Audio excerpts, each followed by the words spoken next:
Bona nit. A la comarca hi ha una demanda creixent per l'atenció i la cura de les persones amb discapacitat. En paraules del president de Sant Tomàs, la població creix i també ho fan el nombre d'usuaris a la Fundació. Això es tradueix en la necessitat de destinar-hi més recursos. Des de feia temps, l'organització i l'Ajuntament de Sant Hipòlit de Voltregà han estat buscant la manera de sumar sinergies i trobar un espai adient on construir una nova llar residència.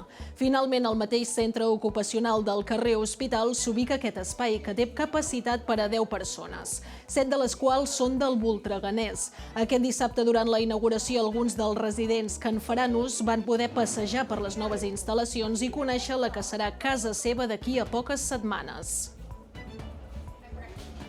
I canviem de qüestió perquè Vic ha celebrat la 8a edició del Trufòrum, l'esdeveniment que promociona la tòfona. Les places per a totes les activitats es van exhaurir. El recinte Firal al Sucre va quedar ple i es van vendre més de 50 quilos de tòfona. Algunes cares conegudes com el cuiner Nando Jubany van preparar plats fets amb tòfona.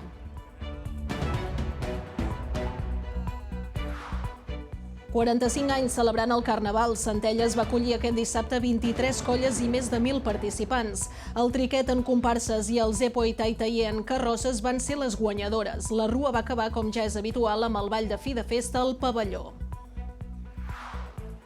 Al Martinelli a Manlleu se li va resistir la Copa de la Princesa, que es disputava aquest cap de setmana a Vilanova i la Geltrú. Els usonencs van arribar a la final contra l'Igualada, que van acabar guanyant per un resultat d'1-2. Va ser un duel molt disputat per ambdues parts.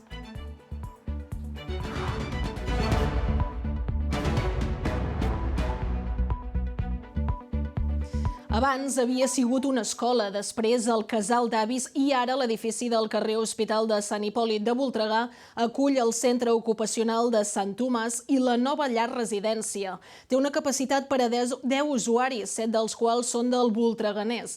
Dissabte es va fer la inauguració i l'entrada dels residents que hi viuran serà pràcticament imminent. Sant Tomàs ha inaugurat la nova llar residència a Sant Hipòlit de Voltregà. És un espai que l'Ajuntament va cedir a la Fundació atenent la necessitat creixent d'un centre d'aquestes característiques al Voltreganès. Gràcies a l'aportació econòmica de la Fundació Gallifa i els fons europeus, Sant Tomàs ha pogut fer realitat aquest projecte que s'estava gestant des de feia temps. A partir d'ara, l'edifici acollirà els dos serveis, el de centre ocupacional i el de llar residència. La nostra comarca creix en població i per tant creixen les persones amb discapacitat i per tant necessitem cada vegada més recursos, més espai. Llavors tenim un problema de persones que necessiten vida independent i la idea de Sant Tomàs és anar a les persones que són més independents, més capaces, puguin viure en el seu entorn, en el seu poble d'origen, de manera que anem fent llars residència escampades per tota la comarca d'Osona. La llar residència té una capacitat per a 10 usuaris. Hi ha 8 habitacions, 2 de les quals són dobles. D'entre els residents, 7 són del Voltreganès.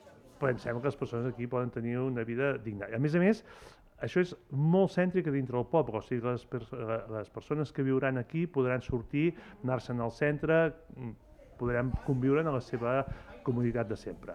La particularitat de l'espai, a banda de la seva ubicació estratègica a prop d'altres serveis del municipi, també és l'entorn natural que l'envolta. Ens trobem en un espai que sempre que l'explico jo dic que és privilegiat en quant a serveis, un espai, podríem dir, sociosanitari, perquè just aquí al costat tenim el CAP de Sant Hipòlit, la residència, i ara apareix aquesta nova llar residència, centre ocupacional de Sant Tomàs, per tant, hi ha tota aquesta mena d'illa d'atenció i de serveis a les persones, que és un espai que com a Ajuntament, diguem-ne, volem impulsar. I contents de que al final segueixi per molt de temps en un entorn tan privilegiat, perquè en aquesta illa sociosanitària hi ha 30 segons de la Font de la Sala, que és el pulmó verd de Sant Hipòlit.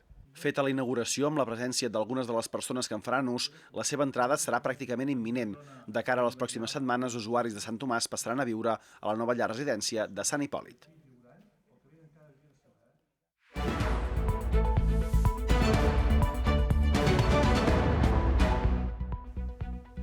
Vic es consolida com a capital de la tòfona amb la 8a edició del Trufòrum. L'afluència de públic durant tot el cap de setmana al recinte firal i les places exhaurides en totes les activitats confirmen que la fira continua creixent en el repte de popularitzar la tòfona. Enguany, la tòfona d'or s'ha lliurat a títol pòstum a Carles Vilarrubí Carrió.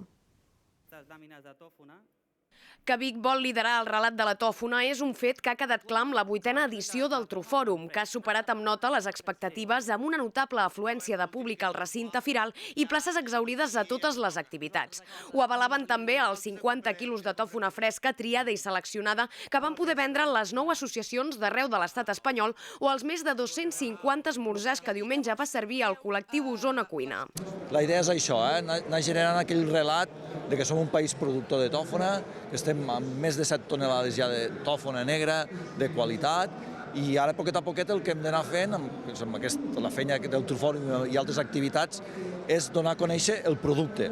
Què expliquem a través de la tòfona, de la producció d'aliments? Expliquem agricultura, com heu dit, amor per la terra, expliquem gestió forestal, expliquem caça també, carn de caça amb tòfona, expliquem innovació i ciència, expliquem gastronomia, cuina catalana. Divendres, Oriol Castro recollia el guardó d'ambaixador de la tòfona 2026, títol que en els últims anys ha portat a Vic noms de prestigi de la cuina del país. Entre ells, l'usonenc Nando Jovany, un dels habituals de l'espai La Cuina de la Tòfona, enguany amb una sessió a 4 mans amb el mateix Oriol Castro. L'espai de la tòfona al plat oferia més propostes, amb 2 mirades ben diferents, la dolça amb Lluc Cruselles i la salada amb Quim Caselles. Si és cert que no estem acostumats a menjar dolços amb tòfona, però sí que també és cert que hi ha ingredients en què el conviu molt bé, com pot ser la xocolata. Evidentment, la xocolata és un ingredient ja molt empiromàtic, aquestes notes més intenses que hi conviuen molt bé, però també tot el que són fruits secs, cafè, tot el que és així més torrefacte, més potent, més intens. Veure també que la tòfona no només està lligada amb la carn, sinó que podem jugar una miqueta amb el mar i muntanya, i com ha atrevit el Lluc, que s'atreveix inclús a posar-ho en postres. Al Mercat de la Tòfona, un dels grans reclams de la fira, hi han participat un total de 9 associacions procedents de diversos indrets de l'estat espanyol i també productors de productes trufats artesans i d'alta qualitat. Veiem bé, aquest any hi ha molta tòfona. Ha plogut molt, hi ha bona climatologia, doncs hi ha tòfona. Dissabte també se celebrava la segona edició del Premi al millor producte trufat de Catalunya 2026, amb 12 productes participants d'arreu del territori. D'entre tots, el guanyador va ser el donegal trinxat amb tòfona de Cala Maria, carnisseria i xarcuteria artesana de Sant Martí Sesgueioles, a l'Anoia. S'ha de valorar el que és el producte, si bo com a producte, i després la tòfona hi és un ingredient afegit que ha d'acompanyar el producte original, no l'ha de dominar, no? Guanyar el relat a la gran indústria i, per tant, donar visibilitat a aquests artesans del país de diferents àmbits que treballen la tòfona bé i molt bé a casa seu. Enric Carbó, de Sant Sadurní d'Anoia, repetia victòria per tercera vegada al 7è Campionat de Catalunya de gossos tofonaires, que es va celebrar diumenge amb 24 parelles participants. La seva gossa, la Maica, va aconseguir trobar les 4 tòfones amagades en 1 minut i 25 segons. Centelles va celebrar dissabte una rua del Carnaval multitudinària. 23 colles i més de 1.000 participants van omplir els carrers del poble. El Triquet va guanyant comparses A i el Zepo i traient carrosses. També hi va haver espai per a la reivindicació, però sobretot per a la gresca i la disbauxa. El Triquet guanya el 45è Carnaval de Centelles en el grup de comparses A i el Zepo i Taitaller ho fan en la categoria de carrossa. Els guardians dels desitjos es van imposar entre les 23 colles participants en una edició del Carnaval multitudinària amb més de 1.000 participants. Aquest any anem de guardians dels somnis i del desig, no del desig material, sinó del desig de l'alegria, del que tenim, de tenir un poble viu. Els encarregats de portar el rei Carnestoltes van ser els membres de l'escola Xuriguer, amb tot un seguit de pirates del saber. Volíem fer un barco pirata i camuflar-ho una mica amb l'educació i tot el que comporta. I d'entre tanta canalla, n'hi va haver una que destacava per comptar amb els més petits de tot el Carnestoltes, els de gent de 100. Jo crec que són els més petits de tot el Carnaval, són menors de 3 anys i en portem 11. En comparses B, la guanyadora va ser la colla del carrer Sant Martí, amb un conjunt de gallines que portaven molta marxa. Bueno, per trencar esquemes, perquè cada any anàvem de iaiers, i aquest any el barri C som d'abans, som els caponates d'abans, ¿vale? Vam intentar imitar-les i ha sortit el que ha sortit. Enmig de la disbauxa també hi va haver lloc per la reivindicació. Les crítiques a l'R3 i al Palau dels Comtes van centrar part del Carnaval. Aquest any ens ha volgut fer una mica de mofa de la R3. Realment dona per tant el tema i sempre quedes curt amb això. El Carnaval és això, criticar, donar una mica d'esperit reivindicatiu i sobretot amor pel poble, que ens l'estimem molt. Visca Centelles! Algunes fa molts anys que hi participen i d'altres en fa menys, però la seva presència és notòria, com és el cas de les Tresines. Les Tresines van començar anant al bufet lliure, perquè és molt típic que les jubilades adorin els bufets lliures. I vam dir, doncs ara implantarem que les Tresines tornin cada any. L'any que ve anirem a la neu perquè ens hem cardat de fred aquest any. Els Troneres van guanyar el vot popular com a comparsa festiva. Celebraven 15 anys i amb la intriga de saber si continuaran l'any vinent. Ens reunim avui per veure si jo puc governar i podem seguir com a Troneres o no. Si els caps es mouen, vol dir que els Troneres continuem. Si els caps no es mouen, s'ha acabat. I qui s'acomiada són els amics i parents de. I se'ns farà estrany a nosaltres no sortir-hi, però segur que ho farem d'alguna altra manera, no sé com. El nostre relleu jove s'han anat amb altres carrosses i és normal, és llei de vida, vull dir que ho tenim assumit i cap problema. Encara que a vegades la inspiració no arribi a la primera, la qüestió és, sigui com sigui, participar. No sabíem de què anar, la veritat, al principi no sabíem què fer. I al final vam agafar 4 fustes, 4 ferros i vam dir, tu, anem de tribu, carregem una piràmide, fem una bona estructureta i va. La rua va acabar amb l'entrega de premis al pavelló i el ball de fi de festa a càrrec de Blue Versions i DJ Buet.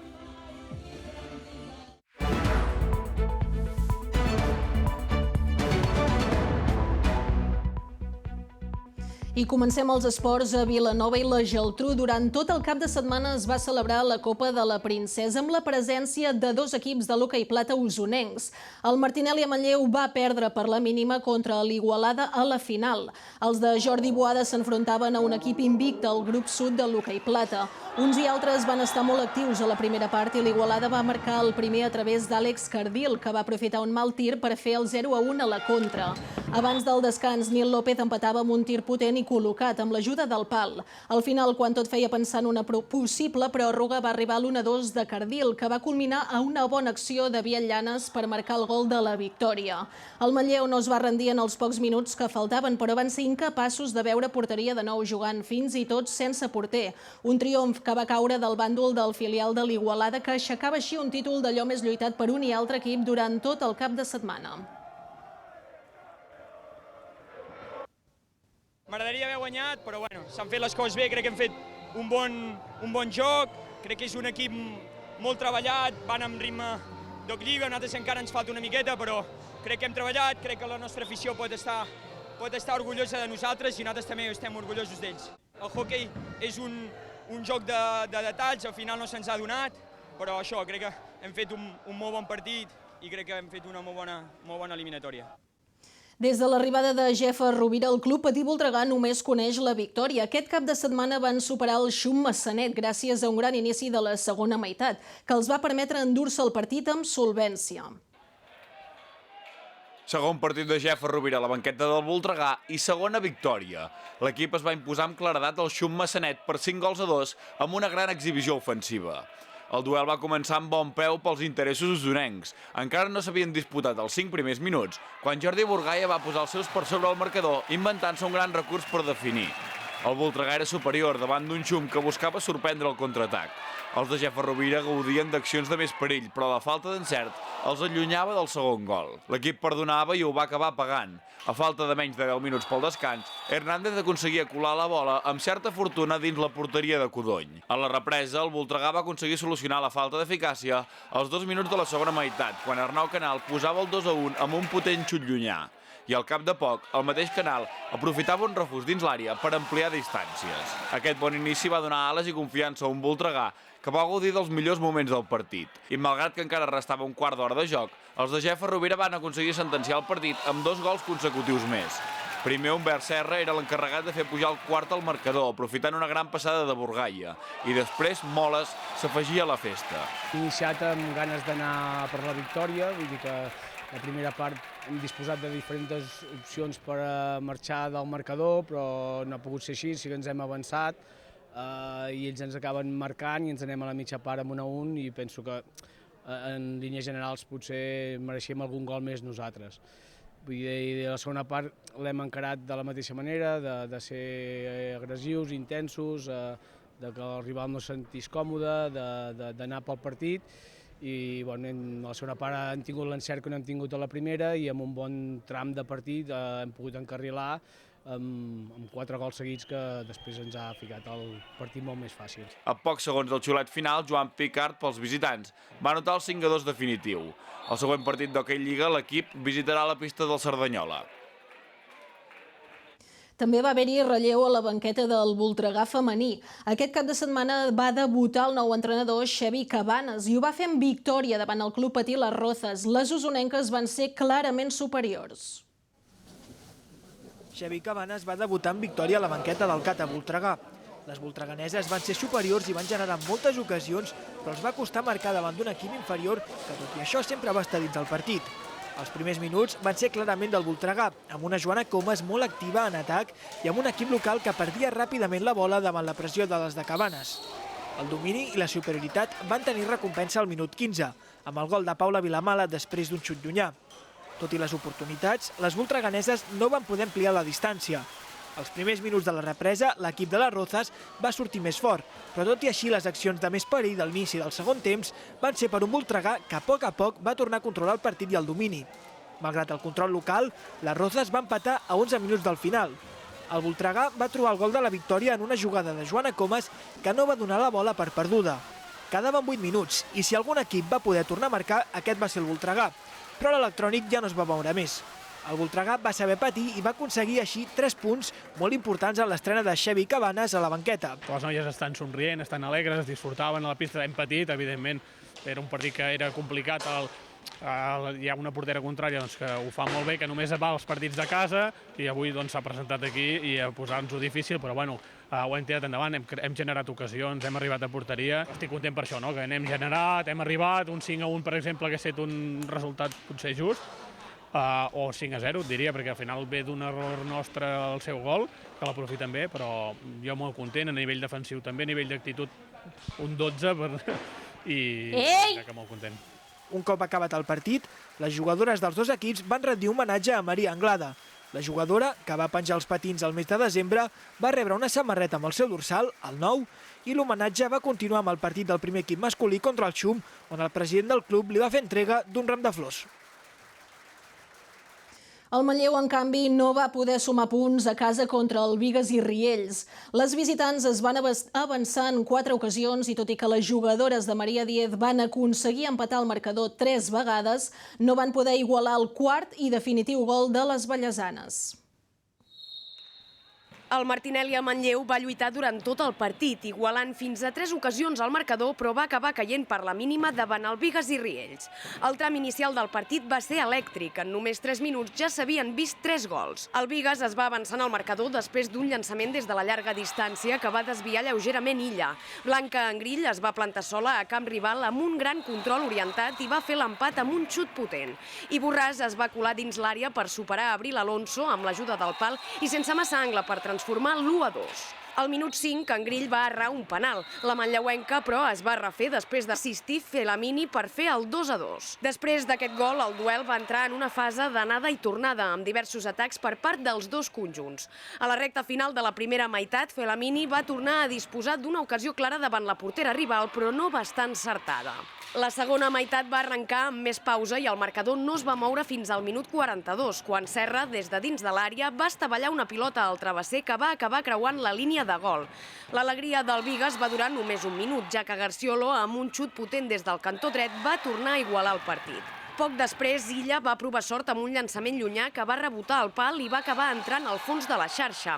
El Manlleu ho va intentar fins al final i Engrill va recórrer tota la pista fins a provocar un penal, però el va enviar al pal confirmant el 3-4 definitiu. Doncs, mira, sent sincera, marxem amb males sensacions. Al final és un partit que no es podia perdre. El Bigues és un rival molt fort. Sabíem que seria un partit que no seria gens fàcil. Sempre hem anat per sota el marcador.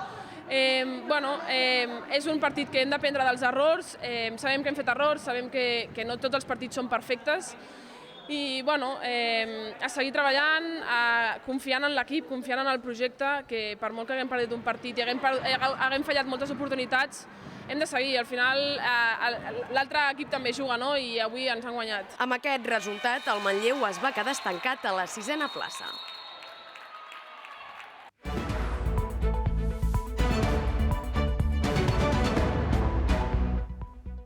Tot i que ja fa uns dies que ja es pot veure, aquest dissabte es va inaugurar al Museu de l'Art de la Pell l'exposició Instruments de l'Ànima avui a Vic, un projecte cultural impulsat pel MEP, el Museu d'Art Medieval de Vic.